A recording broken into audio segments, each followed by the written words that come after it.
Kita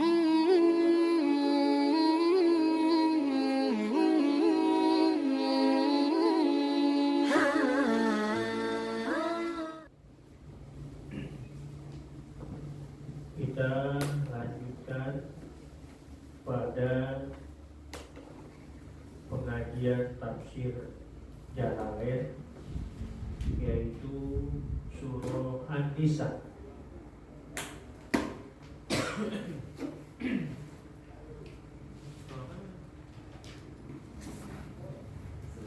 Surah An-Nisa, ya, ayatnya ayat ke-15. Surah An-Nisa ayat ke-15.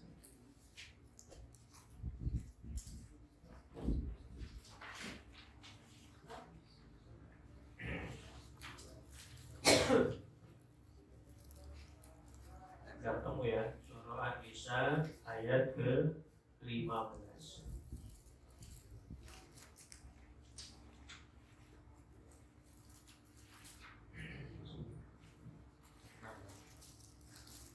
أعوذ بالله من الشيطان الرجيم واللاتي يأتين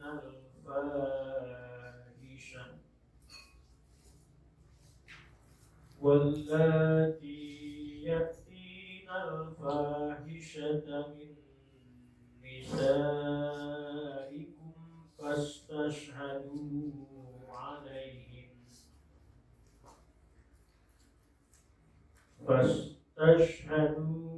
عليهن أربعة منكم فإن شهدوا فأمسكوهن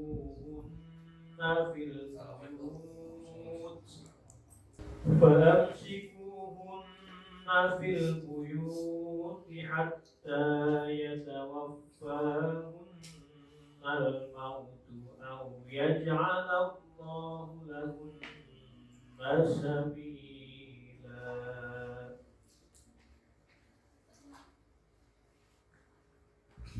واللذان يأتيانها منكم فآذوهما فإن تابا وأصلحا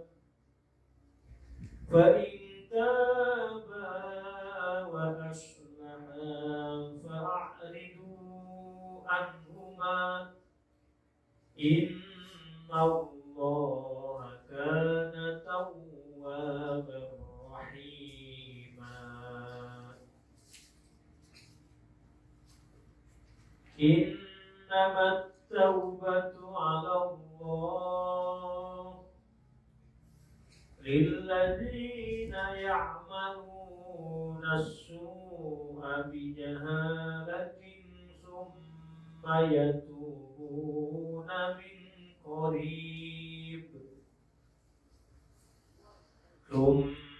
يتوبون من قريب فأولئك يتوب الله عليهم وكان الله عليما حكيما.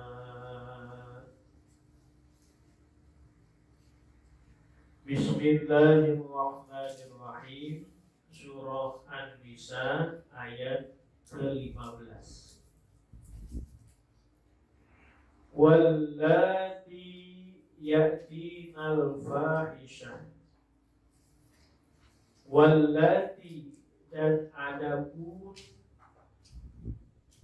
para perempuan, ya'tina, yang mereka melakukan al-fahisyah, perbuatan buruk, az-zina, yakni perbuatan zina,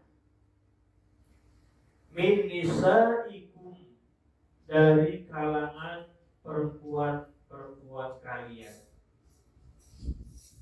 Fastashhadu, maka kalian berbuat saksi. Maka kalian membuat saksi. Alaihinna, atas perempuan. Arba'atan minkum, akan 4 orang minkum dari kalangan kalian. Ai min rijalikum, yakni dari kalangan laki-laki kalian. Al muslimin, yang beragama Islam semuanya. Fa in syahidu, maka apabila mereka bersaksi, alaihinna, atas kaum perempuan, biha, dengan sebab melakukan fahisyah, yakni perbuatan zina, fa'amsikuhunna, maka kalian menahan si perempuan tersebut. Ihbisuhunna, yakni kalian menahan si perempuan tersebut, fil buyuti, di rumahnya. Wamna'hunna, dan tahan oleh kalian si para perempuan, min mukhalatatin nas, dari bergaul kepada kalangan manusia. Hatta yatawaffahunal maut, sampai mewafatkan kepada mereka kaum perempuan al maut, kematian. Ai malaikatuhu, yakni malaikat maut. Au, atau ila ayyaj'alallahu, atau hingga Allah menjadikan lahunna, kepada perempuan tersebut, sabilan, jalan, sebuah jalan.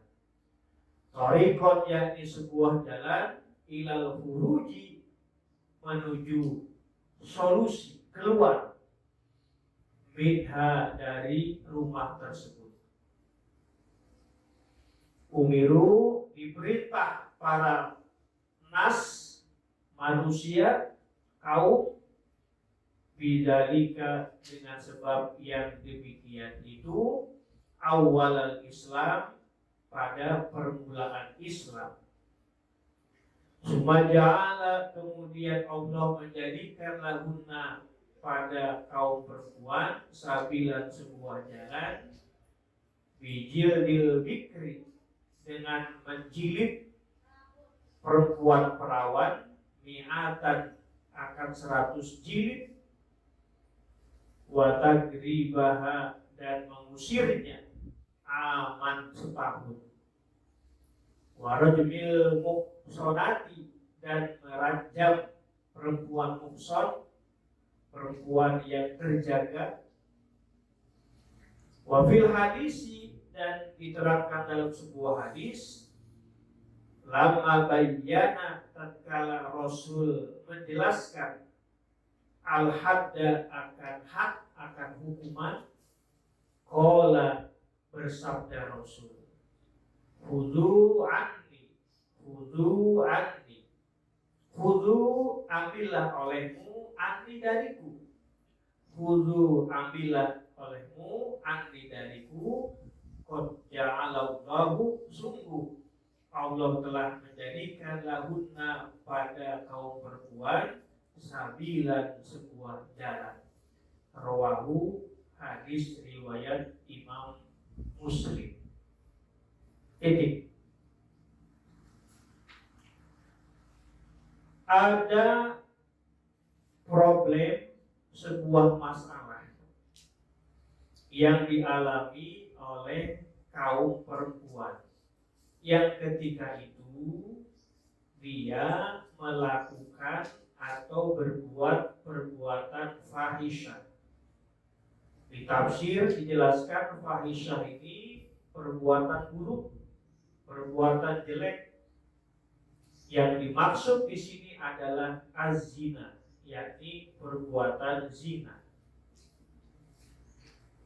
Maka ketika ada kaum perempuan melakukan perbuatan fahisyah yakni perbuatan zina, min nisaikum dari kalangan kaum perempuan di antara kamu, fastashhadu alaihinna arba'atam minkum, maka fastashhadu, maka mereka berbuat saksi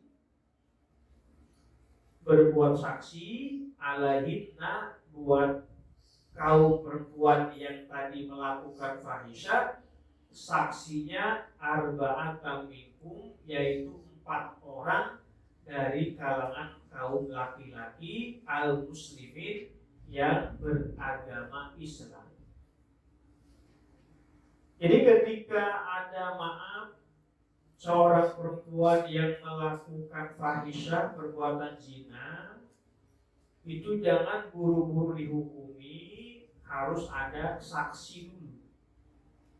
Saksinya itu arba'atam minkum, yaitu 4 orang dari kaum laki-laki yang beragama Islam. Maka ketika kaum laki-laki tadi telah berbuat saksi untuk perempuan yang melakukan fahisyah, setelah itu fa'amsikuhunna, ditahan dulu. Ditahan ini artinya dijaga. Di mana ditahan dijaganya? Fil buyuti, di rumah. Untuk apa itu? Untuk menghindari jangan sampai dia bergaul, bercampur dengan umumnya manusia. Sampai kapan dia itu? Sampai hatta yatawaffahun al-maut, sampai malaikat maut menjemputnya, sampai wafat, atau sampai Allah menjadikan buat mereka sebuah sabilan, sebuah jalan untuk keluar dari permasalahan ketika berada di rumah.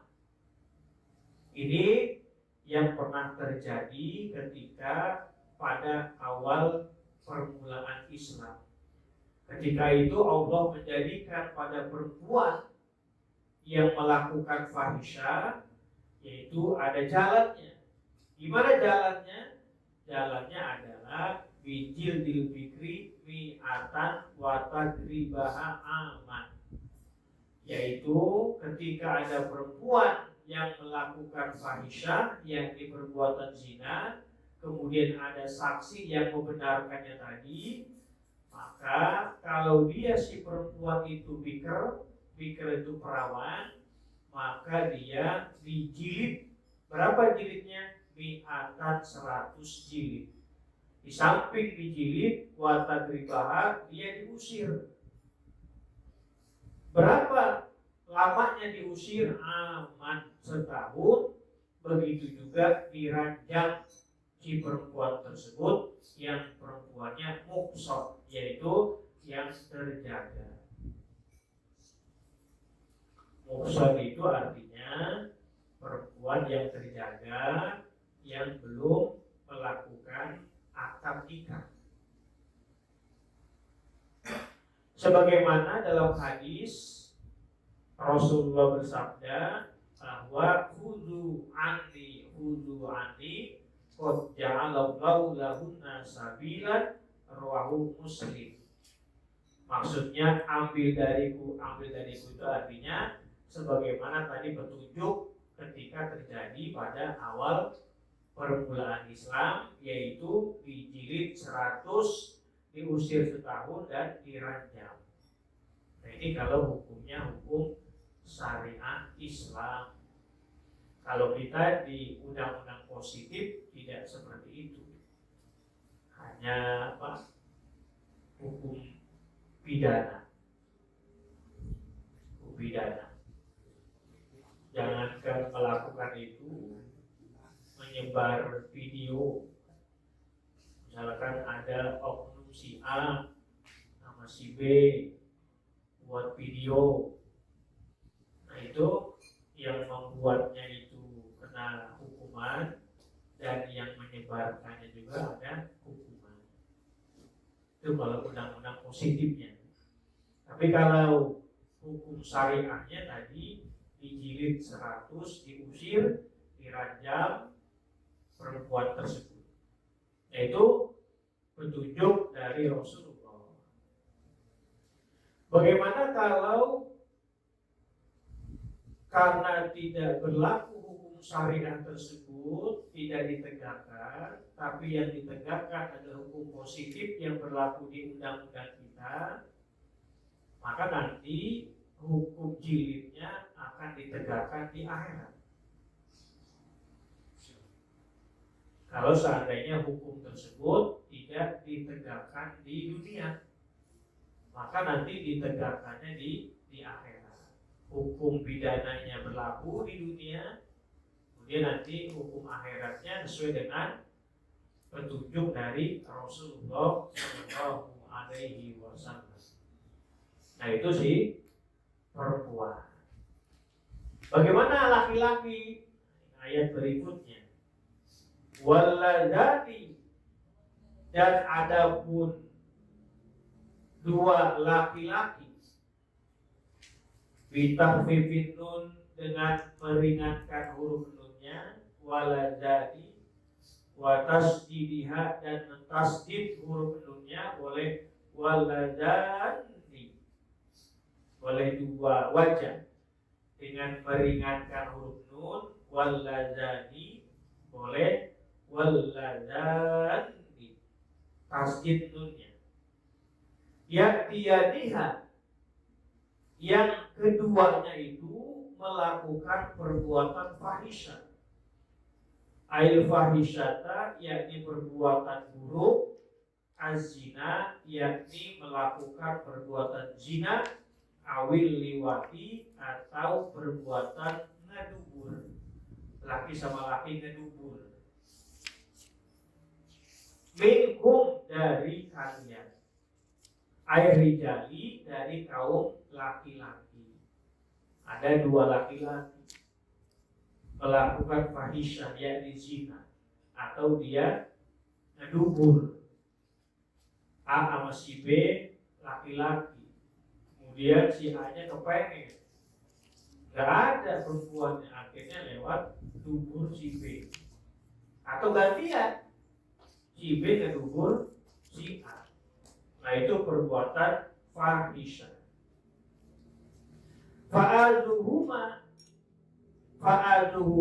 maka kalian sakiti keduanya, beri pelajaran keduanya. Dengan cara apa?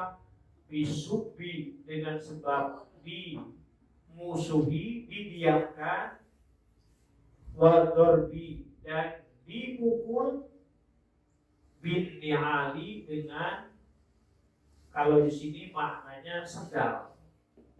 Ni'al itu dengan sendal. Sendal mangga kerasa, kayak ngegebuk bocah cilik banget. Ini sebenarnya bukan makna sebenarnya, hukuman yang setimpal sebenarnya. Maka ada, maaf, mungkin bulan yang lalu pernah kita lihat ada komunitas kumpulan olahragawan. Badannya itu bagus-bagus Bang Hendra. Badannya itu ngebentuk ngotak, keker badan. Tapi sayang, apa sayangnya? Rupanya dia punya komunitas melakukan perbuatan ngeliwat. Kalau bahasa agamanya al-liwat. Kalau bahasa ilmu kedokterannya apa? LGBT. Badannya bagus, keker, tapi sayang dia menyukai sesama jenis. Masih kelihatan kayak kita itu karena lembek badannya, tapi suka dengan kaum perempuan. Jadi kalau samsuri kedelengannya keker ordo ya tanyakan.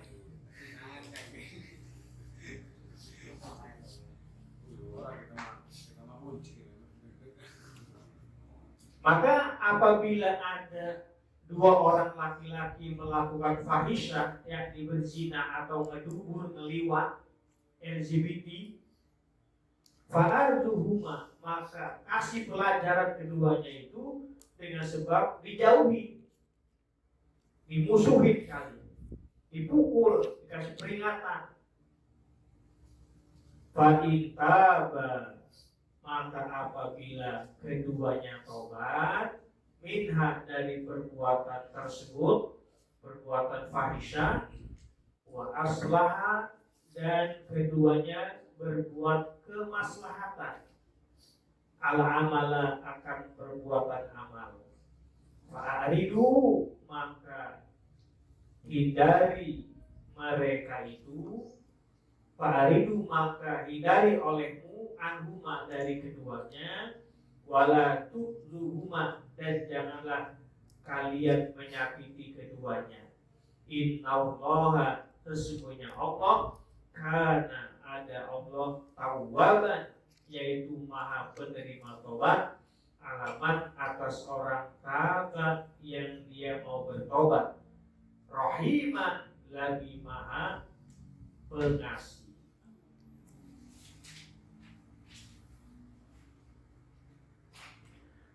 Allah maha pengasih bihi, kepada mantaba. Ini sekarang ada dua orang laki-laki yang keduanya melakukan fahisyah, yakni zina atau ngeliwat, ngedubur, perbuatan LGBT. Maka fa'aduhuma, kasih pelajaran keduanya, bisubi, dengan cara dimusuhin, dihindari, atau dipukul sebagai pelajaran. Tetapi apabila keduanya tobat, kemudian mau berbuat maslahat, memperbaiki amalnya, maka fa'aridu anhuma, maka jauhi oleh kamu akan keduanya. Artinya jangan disakiti mereka. Kalau mereka mau tobat dan menghindari tidak melakukan perbuatan LGBT tadi, maafkan dia. Maafkan dia. Karena apa? Innallaha kana tawwabar rahiman. Sesungguhnya Allah adalah maha penerima tobat atas orang yang mau bertobat. Rahiman, lagi maha pengasih. Kepada siapa pengasihnya? Penyayangnya kepada mantaba, kepada orang yang berbuat tobat. Wahada, dan ayat ini mansuhun, yaitu dimansuh, dihilangkan, bilhati, dengan hukuman, in urida, apabila diharapkan, biha, dengan perbuatan fahisyah, azina, perbuatan zina. Wakaza, dan begitu juga dimansuh, in urida, apabila diharapkan, biha, dengan perbuatan fahisyah, al-liwatu, perbuatan ngedubur, LGBT. Iqdar Syafi'i, menurut Imam Asy-Syafi'i. Lakin tetapi al-maqulu bi, orang yang diperbuat bi kepadanya, la yurjamu, tidak dirajam, indahu, menurut pandangan Imam Syafi'i. Wa ikana, walaupun si maqul bihnya, yang dikerjakannya, yang diperbuat, muhsonan, adalah seorang muhson, yang dijaga. Bal yujladu, tetapi dijilid hukumannya, wa yughrafu, dan diusir selama setahun. Wa iradatu liwati, dan mengharapkan ngeliwat. Adapun maksud dari al-liwat, al-harum, yaitu lebih jelas, bidalil tasniyati domir, dengan dalil tasniyah domir. Wal awalu, dan adapun yang pertama, aroda, yaitu diharapkan oleh pendapat yang awal, azani, laki-laki yang berzina, wazaniyata, perempuan yang berzina. Wayaruduhu, dan menolak akan pendapat yang pertama, tabiyyunuhuma, penjelasan keduanya. Bibit muttasil dengan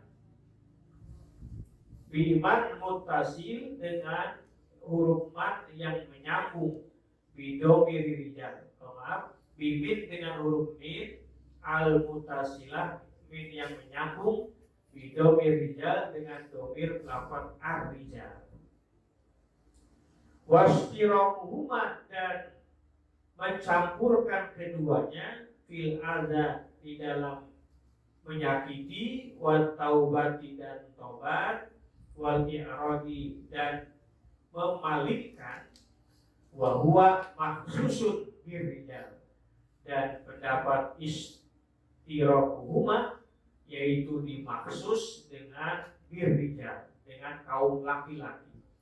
Lima taqaddama, bagi perkara yang telah berlalu penjelasannya, fit nisa, di dalam masalah perempuan, minal habsi, dari ditahan di rumah. Innamat taubatu 'ala Allah, innama, sesungguhnya, at-taubatu, taubat, 'ala Allah, atas Allah Ta'ala, ailati kutiba, kataba, ala nafsihi, qabulaha bifadlihi. Alati, yang kataba, yang Allah telah mewajibkan, ala nafsihi, atas zatnya Allah, qabulaha, akan menerimanya, menerima tobat, bifadlihi, dengan karunia, anugerah Allah Ta'ala. Kepada siapa? Lilladzina, yaitu kepada mereka yang maluna, yang mereka berbuat as-su'a, pekerjaan su', perbuatan buruk, al-maksiyata, yakni perbuatan maksiat, bijahalatin, sebab kebodohan, sebab ketidaktahuan, halun, yaitu menjadi hal, aijahilina, yakni ketidaktahuan mereka, ida asu, tatkala mereka berbuat maksiat, rabbahum, kepada Tuhan mereka, supaya tubuna, kemudian mereka tobat, min zamanin qarib, dari waktu yang dekat, qabla ayugorgiru, gorgoro yugorgiru, qabla ayugorgiru, sebelum mereka mengalami sakaratul maut, faulaika, maka mereka itu, yatubu, yaitu diterima, yatubullah, yaitu Allah menerima taubat, alaihim, kepada mereka, yang balu taubatahum, yakni Allah menerima taubatahum, akan taubatnya mereka. Wa kana Allahu, dan ada Allah, aliman, yaitu maha mengetahui, bi khalqihi, dengan makhluk Allah, hakiman, lagi maha hakim, bi sun'ihi, di dalam ciptaannya, bihim, kepada makhluk. Jadi kemudian tadi ketika ada dua orang laki-laki yang melakukan fahisyah, baik zina ataupun ngeliwat, ngedubur, kemudian kasih pelajaran mereka dengan sebab dijauhkan, dipukul, tetapi apabila keduanya tobat, kemudian mau berbuat baik, memperbaiki amalnya, maka fa'aridu anhuma, maka hindari oleh kamu keduanya, artinya jangan sakiti mereka. Kenapa? Karena Allah, innallaha kana tawwabar rahima, sesungguhnya Allah maha penerima tobat, lagi maha penyayang. Nah, ayat ini satu pendapat telah dimansuh. Dimansuh itu artinya pendapat ini sudah tidak relevan, sudah dimansuh dengan hukum had tadi. yaitu dijilid. Itu apabila diharapkan perbuatan itu zina atau perbuatan liwat, itu menurut pendapat Imam Syafi'i. Tetapi yang diperbuat sebagai objeknya, misalkan laki dengan perempuan, yang objeknya siapa? Perempuan, maka yang menjadi objeknya la yurjamu idahu, tidak diranjam menurut pendapat Imam Syafi'i, walaupun dia statusnya adalah muhson. Muhson itu adalah yang terjaga. Terjaga itu artinya kedudukannya adalah belum nikah. Ya, ada muhson, ada goer muhson. Muhson itu adalah yang terjaga, goer muhson itu adalah tidak terjaga. Tetapi kalau mereka tadi itu tobat, Allah Maha Penerima tobat lagi Maha Penyayang. Dan innamat taubatu 'alallah. Hak prerogatif sebagai penerima taubat itu siapa? Adalah Allah. Karena Allah lah yang akan memastikan, yang akan mewajibkan atas zatnya siapa yang diterima tobatnya bifadlihi, dengan sebab karunia atau anugerah dari Allah kepada mereka yang malu nafsu, yang berbuat su, yakni perbuatan maksiat dalam keadaan bijahalatin, dengan keadaan tidak tahu, yakni bodoh. Misalnya maaf, ada si A melakukan perbuatan maksiat lantaran bijahalati, dengan sebab bodoh. Bodoh di sini bodoh yang tidak tahu dan tempatnya jauh dari komunikasi. Katakanlah ada di hutan belantara yang memang jauh untuk mendapatkan informasi atau komunikasi seperti kita yang ada di perkotaan. Nah, ketika dia melakukan perbuatan su tadi, kemudian dia taubat, maka taubatnya akan diterima oleh Allah dengan sebab bifadlihi, dengan sebab anugerah Allah. Nah, kita yang di kota ini yang memang gampang menerima informasi dan bisa komunikasi, gak jadi alasan kebodohan kita, ketidaktahuan kita. Makanya bisa jadi kita ini memang sifatnya tidak mau tahu, tidak mau mendapatkan ilmu. Maka yang mereka mudah untuk mendapatkan informasi atau komunikasi, dalam hal ini berkaitan ilmu agama, maka ini kebodohannya tidak dapat diterima, tidak menjadi alasan kebodohannya itu. Maka ketika ditanya, kenapa kamu bodoh? Oh, saya nggak tahu informasi. Tapi padahal dia berada di tengah-tengah kota. Nah, ini alasannya tidak diterima. Nah, yang dimaksud kebodohan di sini adalah mereka yang memang sulit untuk mendapatkan informasi dan komunikasi dalam hal bagaimana mencari solusi yang berkaitan dengan ilmu agama. Maka ketika dia melakukan itu, innamat taubatu 'alallah lilladzina ya'maluna su bijahalatin. Allah menerima taubat dengan anugerahnya kepada mereka yang beramal buruk maksiat dengan sebab bijahalatin, kebodohannya. Yang kebodohannya itu adalah kebodohan yang tidak mendapatkan informasi dan komunikasi. Sekarang ini walaupun berada di tengah belantara juga masih dapat. Jamal di tengah-tengah laut juga masih dapat informasi. Kenapa? Kok bisa? Karena ketika di tengah laut masih bisa buat video, ngirim video. Sekarang ini lagi mancing, padahal posisi ada di tengah laut. Artinya apa? Artinya masih bisa terima. Jadi itu nggak bisa jadi alasan. Supaya tubuna, kemudian seketika itu dia tobat, min zamanin qarib, dari seketika itu sebelum sakaratul maut. Kalau udah sakaratul maut itu udah nggak ada gunanya. Innallaha yaqbalu taubatal abdi ma lam yughfir. Hadis.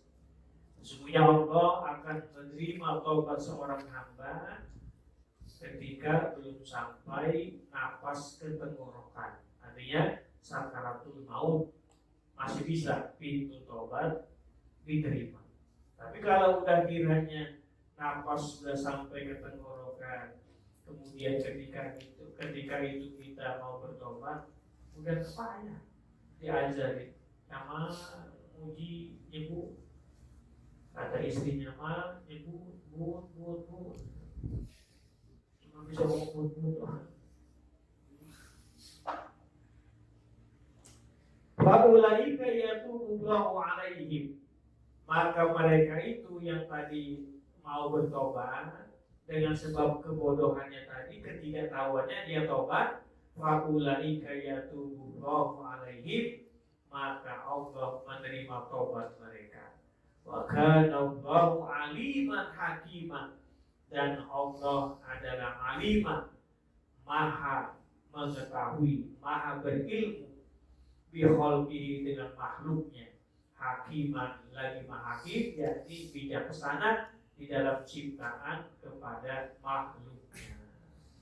Jadi kembali lagi, jangan sampai kita ini ketika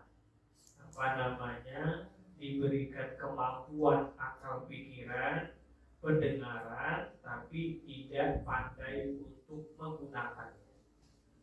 Di dalam Al-Quran surah Al-Mulk, wa qalu law kunna nasma'u aw naqilu ma kunna fi ashabis sa'ir. Mereka itu ketika udah jadi mayit akan merasakan penyesalan. Apa penyesalannya? Law kunna nasma'u aw naqilu. Seandainya kami dulu ketika di dunia mau mendengarkan, mau menggunakan akal pikiran, gak mungkin kami ini akan dimasukkan ke dalam neraka sa'ir. Tetapi sayang, kenapa? Udah masuk ke neraka sa'ir, baru digunakan akal pikirannya, digunakan pendengarannya. Tapi cuma seandainya. Lau kunna nasma'u au naqilu ma kunna fi ashabis sa'ir. Kalau saja kami itu mau dengar, mau mendengar informasi, mau menggunakan akal, maka nggak mungkin kami akan dimasukkan ke dalam neraka sa'ir. Nah, jangan sampai penyesalan itu terjadi pada diri kita, karena penyesalan itu ada di belakang. Nah, jadi Allah maha penerima taubat, Allah maha alim, mengetahui, Allah maha rohim, Allah maha hakim. Maka dari sifat-sifat Allah yang tawabat, yang rohimah, yang alimah, yang hakimah, itu semua diperuntukkan kepada hambanya yang merasa punya salah, punya dosa.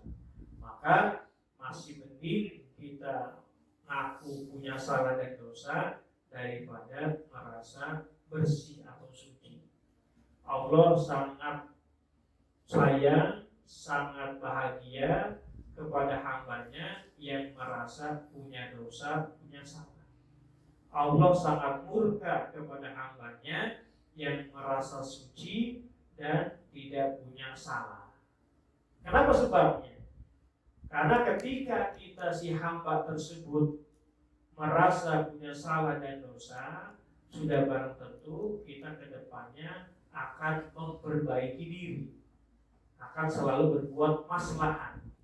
Tapi kalau seandainya maaf, kita merasa suci, merasa bersih, merasa nggak punya dosa, maka akan timbul yang namanya kesombongan pada diri dan tidak akan pernah bermunajat, berdoa untuk memohon ampunan kepada Allah.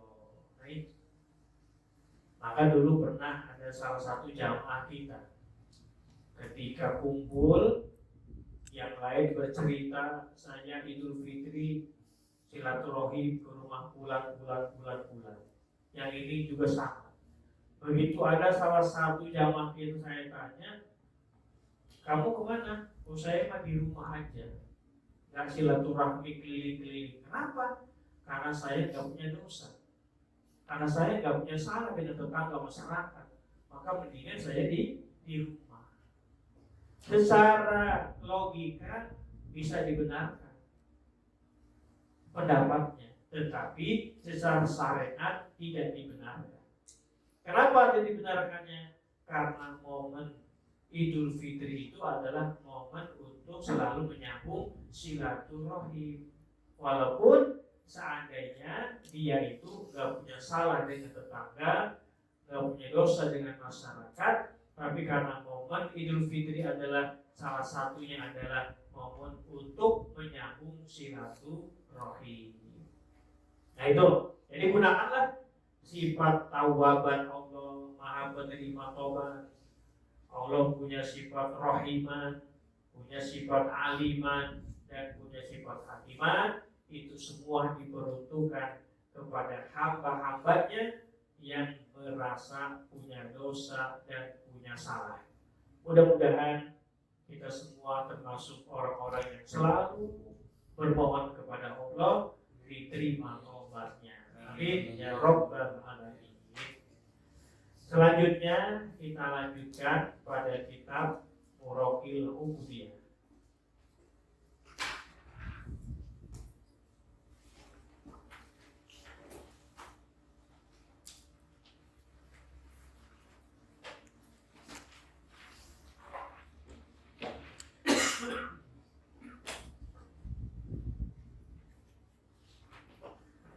Pengajian Muraqil Ubudiyah kita ini kemarin kajiannya berkaitan dengan lisan yang 8 poin itu sudah kita jelaskan. Dari ngaji lisan, pertama lisan harus ngaji yang berkaitan dengan kidib, yaitu menyebar berita hoax. Berita hoax di sini termasuk berita-berita di media sosial. Jadi kalau ada berita-berita di media sosial, jangan langsung kita komen dan menyebarkan videonya. Karena itu ada oknum-oknum tertentu yang kadang-kadang kita nggak paham untuk mengadu domba, khususnya umat Islam. Salah satu contoh yang berkaitan dengan toa speaker ini yang lagi viral sekarang. Jadi kita harus bijak menyikapi itu, jangan langsung buru-buru. Nanti kita diselidikin yang nyebar itu, akun kita ketahuan, ditangkap polisi, nangis kita nanti. Jadi mendingan jangan komen-komen, karena kita sebenarnya itu ada video-video yang memang dipotong. Video aslinya nggak seperti itu sebenarnya. Ini saya bukan ngebela Menteri Agama, bukan. Tetap kita harus tegakkan kalau itu benar, kita bantu, kalau itu salah ya kita tidak. Jadi kita ini kadang-kadang cepat komen seakan-akan komen kita udah benar. Contoh, ketika musim COVID-19, orang heboh meributi masjid, tutup nggak Jumatan. Mau Jumatan susah. Begitu sekarang udah dibuka Jumatannya, orang yang ngomong nggak Jumatan. Cuma sibuknya aja, seakan-akan dia orang benar yang ngomong seperti itu. Di media sosial, di Facebook, mau Jumatan susah, masjid ditutup. Sekarang udah dibuka Jumatan, dia jojong masih ke laut Jumatan, masih jojong dia dagang. Tapi ketika Jumatan kemarin ditutup, dia paling nomor 1 yang komen. Nah itu kita. Yang kedua, speaker kita kuatin, jojong aja dia nggak mau ke masjid, mau speakernya kuat juga, karena itu mah adalah panggilan hati. Jadi sebenarnya kita ini berfokus kepada objeknya, tapi nggak pernah menyadari subjeknya, diri kitanya. Gitu. Sekarang kita buktikan, sholat subuh speakernya besar. Subuh kayak kota Karang, tarhimnya dari jam 4. Tapi begitu saya ke masjid, yang sholat subuh berapa orang? Tarhimnya itu mulai dari jam 4. Ribut. Begitu saya coba ke masjid sholat subuh, ini uang ribut itu speaker lah. Arti gitu maksudnya. Paham nggak saya ngomong ini? Nah itu artinya kita jangan termakan yang kayak gitu-gitu itu. Jadi kita ini sibuk dengan objek yang disasaran, tapi nggak pernah bertafakur tentang subjek diri kita. Gitu. Orang dulu nggak punya speaker orang dulu itu, cuma kentongan doang, tong dulu. Tapi masjidnya ramai. Nggak pakai speaker, nggak pakai ini. Di Jawa itu pengajian nggak pakai penguat suara, bahkan kiai ngaji nggak kedengeran, tapi jamaahnya banyak. Padahal ngaji nggak kedengar, tapi kenapa jamaahnya meludak? Karena panggilan hatinya udah connect dengan agamanya gitu. Nah itu sebenarnya. Jadi kita makanya harus bijak aja gitu, bijak. Kalau saya nyikapi ini biasa aja kayak gitu. Ini pernah terjadi dulu di zaman Pak Yusuf Kalla, ketika beliau jadi wakil presiden plus dia ketua Dewan Masjid se-Indonesia. Ini pernah masalah ini. Memang berkaitan dengan dekat-dekat Ramadan. Benar itu. Nah jadi kita juga sebelum kita memvonis objeknya, kita juga benahi dulu diri kita. Udah bener ya kita ini menerima panggilan itu.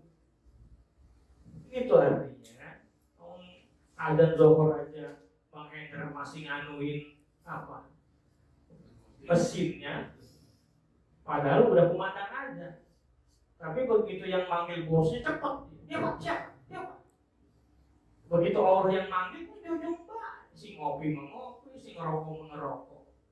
Tapi begitu masalah azan ribut, padahal azan itu nggak dihilangin, cuma diatur sebenarnya. Nah itu sebenarnya diatur aja supaya rapi. Nah jadi gitu, jadi kita ini beragamanya jangan berlebihan kita sebenarnya. Jangan langsung, makanya di grup saya nggak pernah ngomong gimana. Jangan. Jadi kita itu harus bijak dalam menyikapi. Jadi kita itu kita beragama, tapi jangan berlebihan beragama kita. Jangan seperti orang-orang yang baru kenal agama. Kayak orang kenal agama itu, ketika dia minum kopi enak, itu luar biasa bertambah. Wih, kopi mah ini enak. Disangkanya dia cerita sama orang itu kayak nggak pernah ngopi.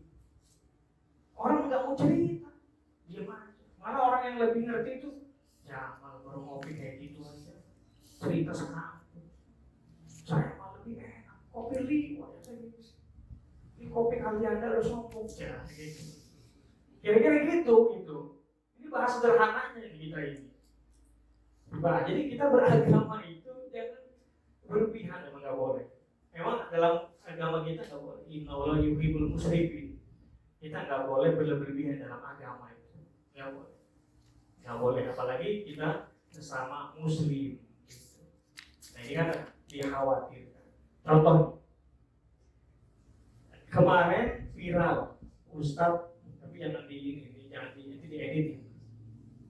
Jangan diedit, nggak apa-apa. Dalam ininya kudo, kalau bahasanya Mahkamah Agung, hakim tertinggi. Tapi apa? Ketika sudah menduduki hakim tertinggi itu, akhirnya dia menyadari banyak salah dia menghukum itu. Dia mengibaratkan seperti kayu yang ditancapkan di sebuah air. Dia nyangka bahwa si kayu tersebut adalah bengkok. Begitu dia angkat, rupanya kayu itu adalah lurus. Apa artinya?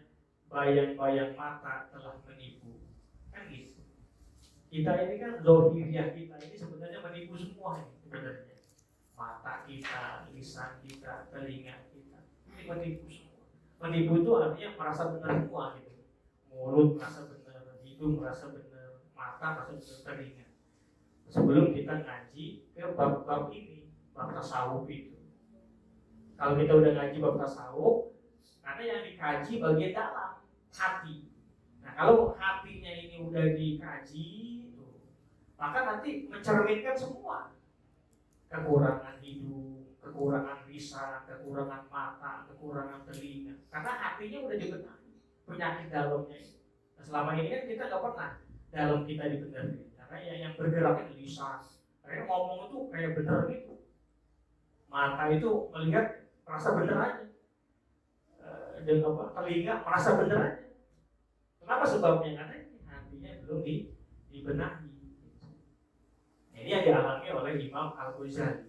Maka akhirnya walaupun kedudukan sebagai Mahkamah Agung pada waktu itu dia berhenti, akhirnya dia berujlah. Ujlah itu menyendiri, bertafakur. Rupanya banyak yang salah selama ini. Mata menipu, lisan menipu, telinga menipu. Nah itu ya. Maka disinilah kita pentingnya ngaji itu, artinya harus bijak dalam menyikapi apapun yang terjadi, apapun ya. Karena agama Islam ini adalah agama tawassut, penengah. Dalam Qur'annya apa? Wa kadzalika ja'alnakum ummatan wasata. Jadi umat Islam ini adalah umat yang menjadi umat yang wasit. Wasit itu wasata, pertengahan. Qur'annya sebagai wasit. Umat Islam ini wasitnya. Nah itu. Nah, jadi kita kalau saya menyikapi kayak gitu biasa aja. Karena pelajaran kemarin banyak pelajaran orang-orang yang gebor-geborin nggak sholat Jumat itu. Ini mau sholat Jumat payah tuh. Rupanya yang banyaknya kayak gitu yang nggak sholat Jumat sebenarnya. Nah, seperti itu kira-kira. Ini masalah toa juga ribut. Buku lagi toanya gede aja, orang dalam di masjid. Artinya gitu kan. Jadi itu mah adanya di hati, koneknya dia. Karena orang-orang tua dulu kita aja walaupun nggak pakai pengarah suara, ya tetap aja kalau hatinya itu memang tergantung di masjid, ya berangkat ke masjid. Nggak pengaruh dengan suara tawanya itu. Lagi pula dalam fikih juga diatur sebenarnya. Kayak kita tadarus apa? Ramadan itu kalau melebihi jam 11 ke atas hukumnya haram. Kenapa sebabnya tadarus lebih dari itu? Karena udah mengganggu hak orang untuk istirahat. Satu itu. Yang kedua, ditambah yang ngajinya banyaknya nggak bener ngajinya itu. Panas kita mendengar ini. Ini orang ngaji yang masih belepotan, wani-wani banget. Artinya gitu. Karena diatur dalam hukum fikihnya juga. Nanti gitu kesananya. Itu kalau kita yang berpikiran positif tapi. Nah itulah kita makanya belajar untuk bijak aja nyikapi itu. Tetap kita komitmen. Kalau benar kita dukung, kalau salah ya kita bantah. Kan gitu. Tidak harus ini. Kayak modelnya kemarin viral ada pusat masalah wayang kan. Ya kita menghibah farfad lisanaka maka jaga oleh sirah lisanaka akan lisan sirah. Jadi pakai nada-nada wayang itu sebenarnya. Sampai sekarang masih ada di Jawa, di Pandeglang, di Cirebon. Itu kiai-kiai kita baca kitabnya itu gaya wayang. Gitu sebenarnya. Sampai sekarang. Cuman kalau saya pakai bahasa kayak gitu, Jawa pasti nggak ngerti. Apalagi bahasa Utawi, Inggris, itu baca wayang itu. Bahasa Sanskerta itu.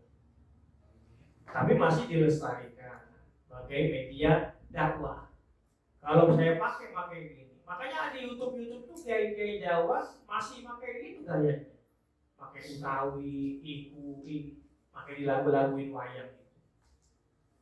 Nah itu istilahnya.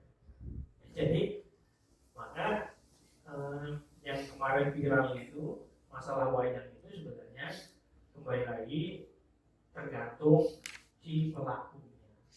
Kalau medianya itu bisa jadi Jawa, maka itu akan mendatangkan kemaslahatan. Tapi kalau medianya itu digunakan tidak benar, maka akan mendatangkan mudarat. Kan gitu.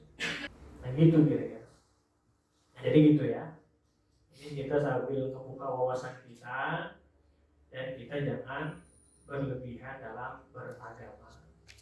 Dengan istiqomah aja, istiqomah. Fokus kepada hati, bagaimana hati ini selalu usul kepada Allah. Usul itu artinya nyampe kepada Allah. Nggak usah ngeributin apa, usul, bikin aja diri, usulnya hati kita. Nah kalau hati ini belum usul kepada Allah, maka masih akan tertanam sifat hasud, dendam, apalagi dengki. Karena hatinya masih kotor. Yang itu dikit-dikit dan nyalahin, dikit-dikit nyalahin. Karena hati kita belum usul itu belum nyambung konek kepada Allahnya dulu. Nah itu jelas. Nah itu kemarin yang berkaitan dengan lisan, ya, 8 poin.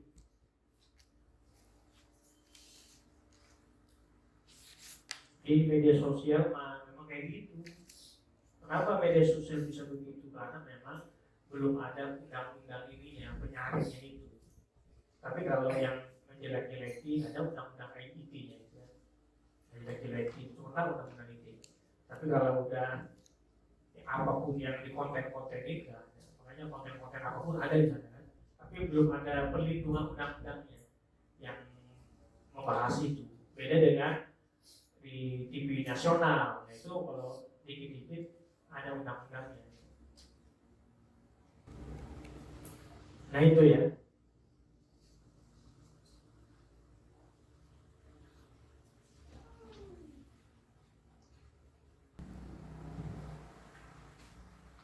Nah itu kemarin masalah lisan. Kita lanjut tentang ngaji perut. Nah, ngaji perut kita topik. Bismillahirrahmanirrahim. Wa ammal batnu farfadhu min tanawudil harami wa syubhati wahris ala tolabil halal.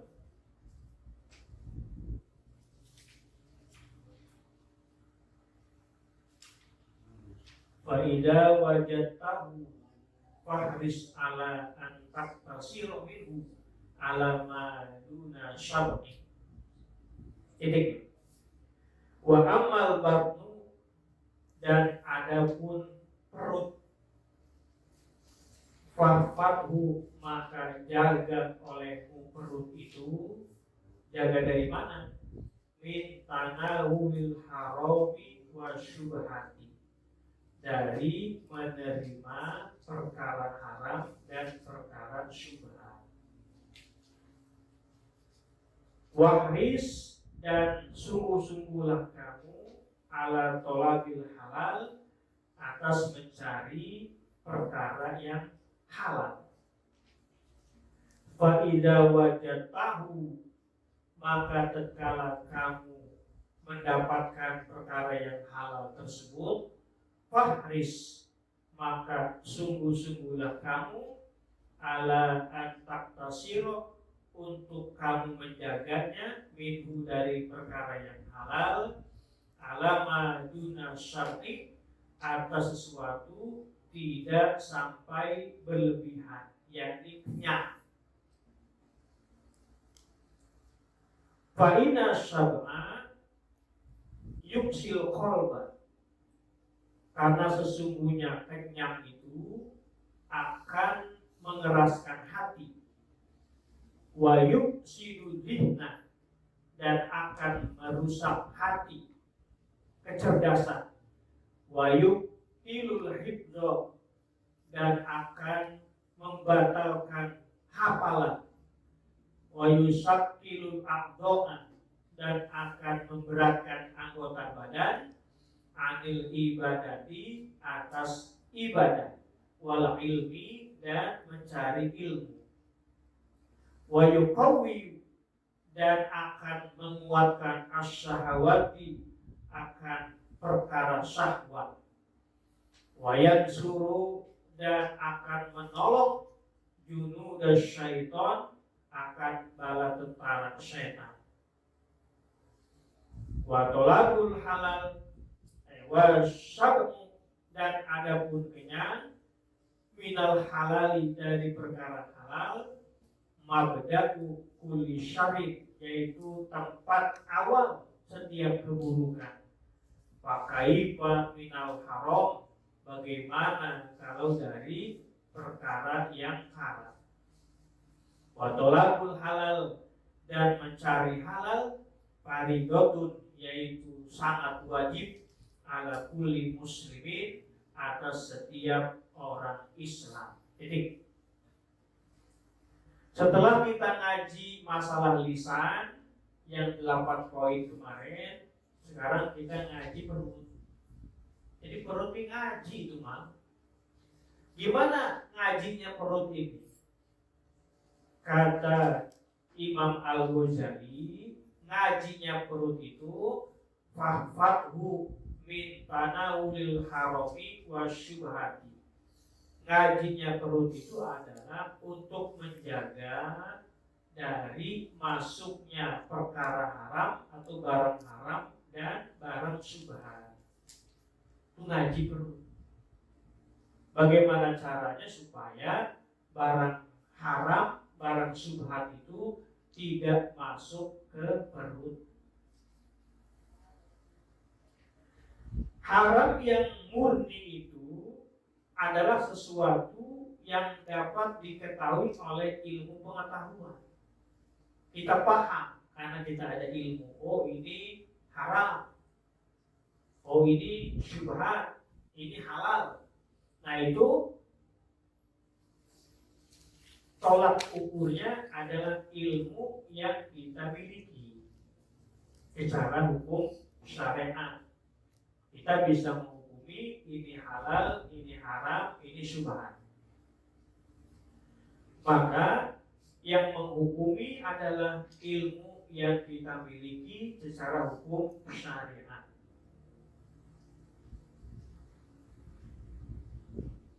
Nah, setelah kita menghindari ngajinya batin ini dari menerima perkara haram dan syubhat, setelah itu jaga apa?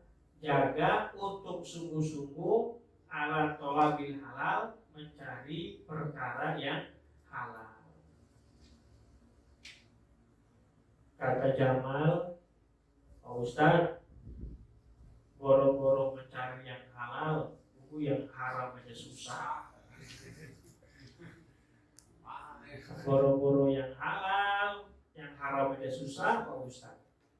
Karena memang kita biasa mencari perkara yang haram. Maka keluar bahasa itu. Kita nggak sungguh-sungguh untuk mencari perkara yang halal. Yang kita cari adalah perkara yang haram. Maka akhirnya keluarlah bahasa itu. Jangankan yang halal, yang haram aja susah. Rasulullah dalam sebuah hadis, tolabul halal faridotun ala kulli muslimin, rawahu Ibnu Mas'ud. Mencari perkara yang halal hukumnya faridotun. Faridotun itu sangat wajib atas setiap muslim. Kalau sholat kemarin hukumnya fardun wajib, puasa hukumnya fardun wajib. Tapi ketika mencari ilmu, mencari perkara yang halal, bahasanya faridotun, sangat wajib. Dalam ilmu grammar bahasa Arab disebutnya sigot mubalaghah, sangat wajib atas setiap orang Islam. Ini hadis riwayat Imam Ibnu Mas'ud. Maka ketika kita sudah mendapatkan perkara yang halal tersebut, fahris ala antaktasiro minhu ala maduna syar'i, maka jaga oleh kamu yang halal itu tidak berlebihan, tidak sampai mengenyangkan, jangan sampai muntah. Itu bahasa kita. Kenapa? Kata Syekh Nawawi, berkaitan dengan makan yang sampai kenyang itu ada beberapa tingkatan. Tingkatan kita makan sampai kenyang itu ada 7. Yang pertama, ada kita makan itu dalam rangka untuk menyambung hidup. Makan untuk menyambung hidup. Yang kedua, ada orang makan untuk menambahi sekadar supaya bisa kuat dalam melakukan ibadah sholat 5 waktu. Sholat wajib dia bisa tegakkan 5 waktu, maka makan diniatkan supaya mampu kuat untuk melakukan ibadah wajib, khususnya sholat 5 waktu. Nah yang seperti ini wajib kudu makan. Karena kalau dia nggak makan, dia tidak kuat untuk melakukan sholat wajibnya. Yang ketiga, ada orang makan yaitu supaya hasil kekuatannya untuk melakukan puasa sunnah, sholat sunnah pada malamnya.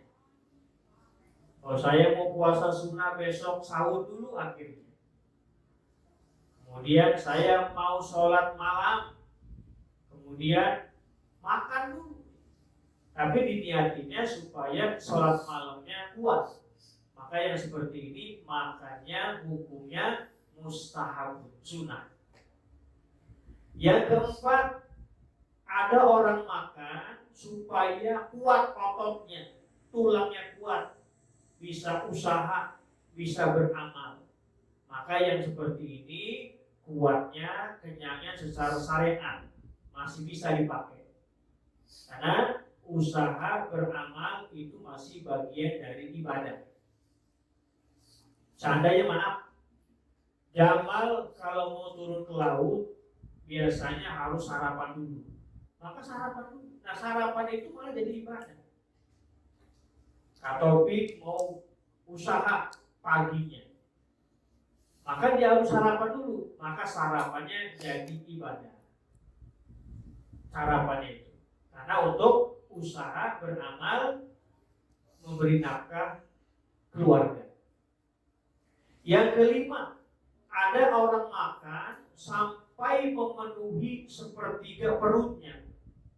Sepertiga perutnya ini diisi padat.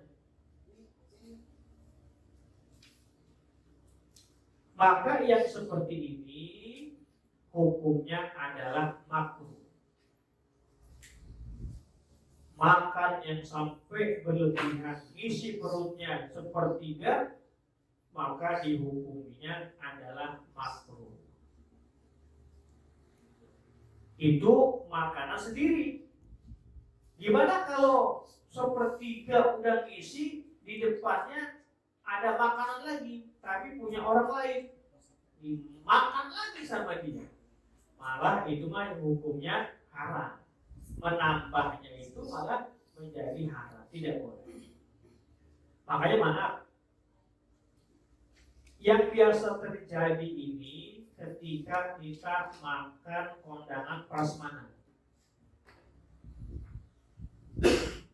Kalau kita makan ketika kondangan prasmanan harus mengukur perut kita. Kenapa sebabnya? Kalau kita nggak mengukur perut, satu jadi mubazir, terbuang sisa makanan. Yang kedua, makanan itu ada hak orang lain. Misalnya maaf, Sohibul Hajat misalnya ngundangnya 500 orang. Kemudian ngantri kita ngambil makanan. Jamal ngambil piring itu tahu ukuran isi perutnya. Tapi karena luar biasa melihat hidangan makan itu apa aja ada, semua ditampung di piring. Ketika ditampung di piringnya, apa yang terjadi? Enggak habis.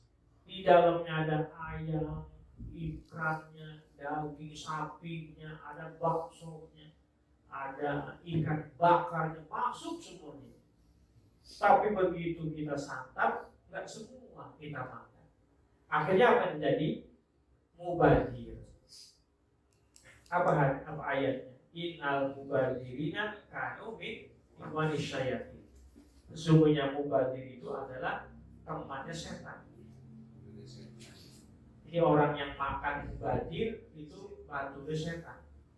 Yang kedua, kita telah menzolimi orang lain yang harusnya di belakang kita itu dapat makanan, karena udah diambil sama kita tadi, akhirnya dia tidak kebagian. Padahal dia ada hak juga untuk makan itu. Tapi karena kita udah ngambil semuanya itu, di belakang kita nggak kebagian, maka kita zolim kepada orang lain. Jadi hati-hati, ini sering terjadi ketika prasmanan. Beda lagi kalau sifatnya berkat. Kalau berkat mah beda. Kenapa? Karena berkat mah udah diatur oleh Sohibul Hajatnya. Ukuran beseknya itu suruh dibawa pulang. Yang paling itu nanti kita yang menyikapi di rumah. Makanya saya mah jujur ke Taufik, kalau habis dapat berkat itu kan saya buang, besoknya buat nasi goreng. Kalau saya, mungkin orang lain mau ini amat katanya, apa namanya? Sampai nggak dibuang gitu, maksudnya apa bahasanya? Kesayangan. Nah, besoknya dibuat nasi goreng. Nah itu, karena kebiasaan di pondok kayak gitu. Jadi sampai sekarang pun kadang-kadang ada ikan nih, kemudian gak habis, masa saya simpan, nanti besok digoreng. Ya orang yang lihat kan, bukannya beli lagi terbaru kan, pasti gitu ya. Karena tertanam waktu di pondoknya kayak gitu. Sayangan sama makan dibuang itu. Emat bahasa kita, emat. Padahal ya bisa aja kita beli lagi, duitnya banyak. Cuma bukan gitu maksudnya. Ya sombong dikit lah. Nah itu maksudnya. Nah jadi ingatin, beda dengan berkat yang memang udah dibungkus oleh Sohibul Hajat. Itu hak mutlak punya kita. Tapi yang kalau yang prasmanan itu kita yang ukur seberapa mampu menampung perut ini. Nah itu kita kembali. Jangan sampai makanan mubazir. Yang kedua ada hak orang lain tidak mendapatkannya. Nah jadi boleh makan sampai sepertiga perutnya diisi itu boleh. Yang penting jangan merampas orang lain walaupun hukumnya makruh. Nah itu ya. Kelima. Yang keenam ada orang makan itu lebih dari kadar sepertiganya, lebih ya. luar biasa. Nah ini orang yang lebih dari sepertiga isi perutnya itu biasanya akan mengantarkan berat badan. Kedua, gampang ngantuk.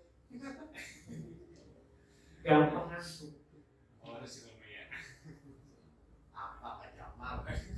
Yang itu hatinya akan keras. Begitu juga ngerusak hatinya. Tadi merusak hati itu, sifat dengki akan muncul, sifat hasut akan muncul, apalagi dendam, iri, dengki akan muncul karena rusak hatinya. Kemudian wayubtilul hifdz, akan merusak hafalan daya ingat. Maka benar, ketika orang yang cari ilmu itu memang gak boleh sampai kenyang. Kenapa sebabnya? Karena kalau udah kenyang dia malas ngapal jurumiyah, orang hafal-hafal, ngapal tasrifan, nambah bukannya belajar sorok jadi saraf. Belajar tafsir Jalalain bukan belajar tafsir Jalalain, nambah ngalen. Kenapa nambah ngalen? Karena tadi makannya banyak, akhirnya daya ingatnya payah. Begitu juga wa yussaqilul a'dha anil ibadati wal ilmi, akan memberatkan anggota badan ini tadi untuk melakukan ibadah dan mendapatkan ilmu. Yalah, ngaji kenyang yang ada mata menjam. Jadi ilmunya apa yang didengar orang kerungu.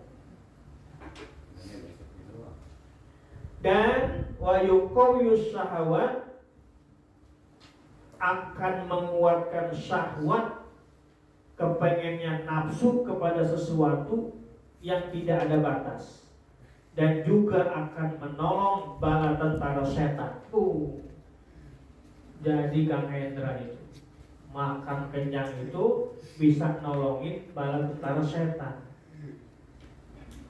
Bala tentara setan itu ada berapa? Kata Syekh Nawawi, wahiyya asyaratun, ada 10.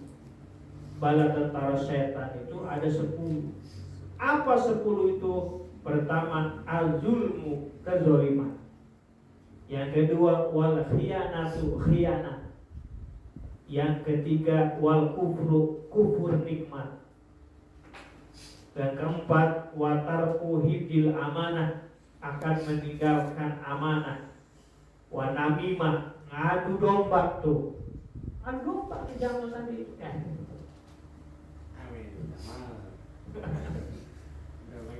Wa namimah tuh ngadu domba. Wa nifaku, munafik. Nah tadi munafik itu yang tadi berkuar-kuar itu munafik. Oh, Jumatan ditutup, orang mau Jumatan, alasannya Covid. Sekarang udah dibuka Jumatan, orang yang gak ada, munafik sih itu. Speaker ada kuat-kuat, orang di masjid juga ya. Nah itu. Wal khadi'atu, dan menipu, wasyakku, dan syak, ragu-ragu, fil wahidil khalaqi, di dalam ciptaan keesaan Allah kepada makhluknya. Wal mukhalafatu lama amara bihi dzul jalali wal ikram, dan dia menentang dengan perkara lima amara bihi, akan perkara yang Allah memerintahkannya, dzul jalali wal ikram. Wa taghafulu an sunatin nabi sallallahu alaihi wasallam, dan yang ke-10-nya tentara setan itu adalah wa taghafulu, yaitu melalaikan dari sunnah Nabi sallallahu alaihi wasallam. Kada afadau al-Hamdani, telah diberikan faedah oleh Syekh Al-Hamdani itu. Maka orang yang tadi kenyang tadi sampai berlebihan kenyangnya, malah itu akan menolong, membantu bala tentara setan. Bala tentara setan tadi apa aja tadi? Zolim, khianat, kufur, meninggalkan menjaga amanah, namimah, ngadu domba, wanifak munafik, walau dia menipu, wasaku ragu-ragu dengan ciptaan Allah, mukhalafah bertentangan dengan apa yang diberitahu Allah, kemudian watagofulu an sunatin nabi, melalaikan dari sunnah nabi itu.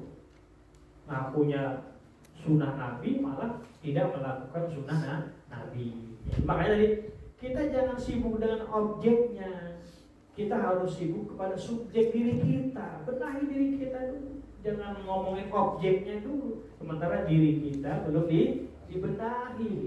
Nggak sadar itu tentara setan. Nah itu hati-hati. Kita belajar merokil ubudiyah itu kesana sebenarnya ngajinya. Itu. Maka tadi ya Imam Ghazali itu lisan kita menipu, mata kita menipu, pendengaran kita menipu. Yang benar itu adalah hati. Maka yang dibenahi hati dulu. Hati yang udah dibenahi maka akan memancar kepada lisan yang benar, mata yang benar, hidung yang benar, pendengaran yang benar. Nah itu. Mudah-mudahan kita termasuk orang-orang yang bijak dan tidak membantu tentara-tentara setan. Amin ya Rabbal Alamin. Insya Allah nanti akan kita pelajari lagi berikutnya bagaimana nanti ketika ibadah dan ilmu kalau nanti memakan perkara yang haram, apa jadinya. Insya Allah kajiannya insya Allah malam Sabtu yang akan datang.